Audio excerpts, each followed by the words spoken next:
नमस्कार, मैं हूं वीरेंद्र कुमार झा और आप इस समय देख रहे हैं खबर तक तक। दर्शकों, हमारे देश में प्रतिवर्ष लगभग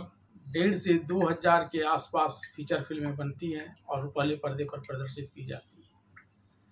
इन फिल्मों में से ज़्यादातर फिल्में तो ऐसी होती है जिसे लोग एक बार पर्दे पर देखकर विसार देते हैं, लेकिन कुछ फिल्में ऐसी होती हैं जिनका दर्शकों को इसके ट्रेलर आने के समय से ही इंतज़ार रहता है और फिल्म जब रुपहले पर्दे पर प्रदर्शित की जाती है तब इसे देखने वाले लोगों की वहाँ भीड़ लग जाती है। दर्शक इसे बार बार देखना चाहते हैं और दर्शकों की इसी मंशा को ध्यान में रखते हुए खबर तक पर पुराने समय से लेकर हाल तक प्रदर्शित किए गए प्रमुख सुपरहिट फिल्मों की कहानियों को क्रमबद्ध रूप से पुराने से नए और नए से पुराने की तरफ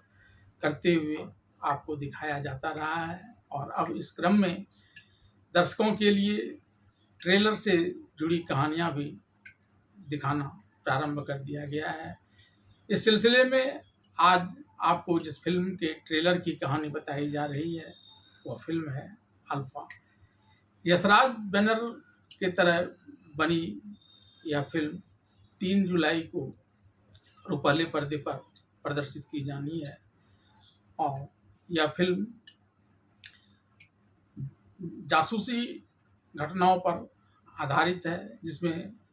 परंपरागत पुरुष जासूसों की जगह महिला जासूसों को प्रधानता दी गई है। अल्फा एक मिशन है जिसमें देश की सुरक्षा को देखते हुए भारतीय सेना जाबाज जासूसों को प्रशिक्षण देता है ताकि वह बाद में देश के काम आ सके।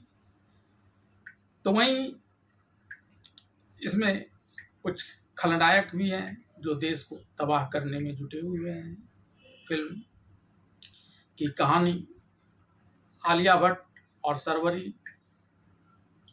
2 नायिकों के जासूसी के रूप में प्रतिबद्धता की तरफ दिखाया गया है। अंतर इतना ही है कि शुरू में जहां आलिया भट्ट ने जिस किरदार को निभाया है वह देश को तबाह करने वाले एक गैंग का शिकार बन जाती है, जिसमें खलनायक की भूमिका बॉबी देओल ने निभाई है। और बॉबी देओल ने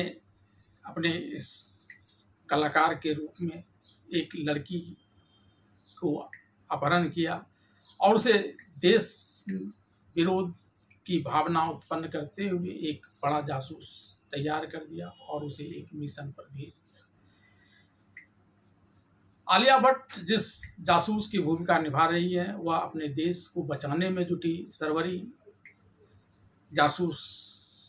की जासूसी करते हुए उसकी जान लेने पर फिदा है। और इसी क्रम में जब दोनों की मुठभेड़ होती है और इस मुठभेड़ के दौरान वहाँ सरवरी का बॉस अनिल कपूर ने जिसकी भूमिका निभाई है और जो देश के गद्दारों को नाश करने के लिए और देश की भावी पीढ़ी को सुरक्षा प्रदान करने के लिए जासूस को तैयार करता है, उसे प्रशिक्षित करता है, वह वहाँ आ जाता है और वह आलिया भट्ट को सारी बातें बताता है। और तब आलिया भट्ट की आंखें खुलती है और वह अपने ही गुरु बॉबी देओल ने जिसकी भूमिका निभाई है और जो देश को तबाह करने में जुटा हुआ है उसके विरुद्ध अभियान में जुट जाती है। सरवरी और आलिया भट्ट दोनों मिलकर अब बॉबी देओल के गिरोह का खात्मा कर देती है और इस फिल्म में इन दोनों ही महिला जासूसों आलिया भट्ट और सरवरी के ऊपर बड़े खतरनाक और बहादुरी भरे स्टंट किए गए हैं और यह फिल्म काफ़ी रोमांचक है, जिसे देखने के बाद आपको जरूर आनंद आएगा।